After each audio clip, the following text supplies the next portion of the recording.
सीमा को मजाक करना पड़ा भारी। बेहतरीन लघु नैतिक कहानियाँ। एक समय की बात है, एक छोटे से गांव में एक युवा लड़की सीमा रहती थी। उसके गांव के चारों ओर घने जंगल थे। उसके पिता एक शिकारी थे जो उसे शिकार और ट्रेकिंग की कला सिखाते थे।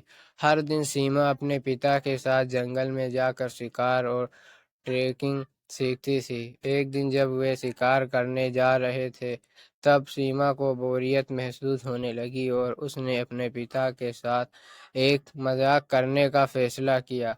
वह चिल्लाई, भाग भाग! उसके पिता तुरंत सतर्क हो गए और पीछे घूम के अपनी राइफल का निशान लगाया।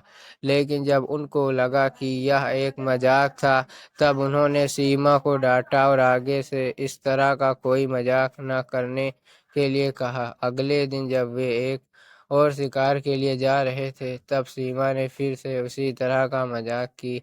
वह चिल्लाई, भाग भाग! और उसके पिता ने उसे उसी तरह से डांटा और उसे चेतावनी दी कि ऐसे मजाक से गंभीर परिणाम हो सकते हैं। लेकिन सीमा ने अपनी पिता के बात नहीं सुनी और हर दिन यह खेल खेलती रही, जिससे उसके पिता बहुत नाराज हो गए। एक दिन जब वे शिकार करने निकले तो एक बाघ वास्तव में उन पर हमला करने लगा। सीमा ने जल्दी से भाग भाग चिल्लाई, लेकिन उसके पिता को लगा कि यह फिर से कोई शरारत कर रही है और उसने इसे गंभीरता से नहीं लिया। जब बाघ और निकट आया, तब सीमा के पिता को समझ में आया कि इस बार वास्तव में बाघ आया है।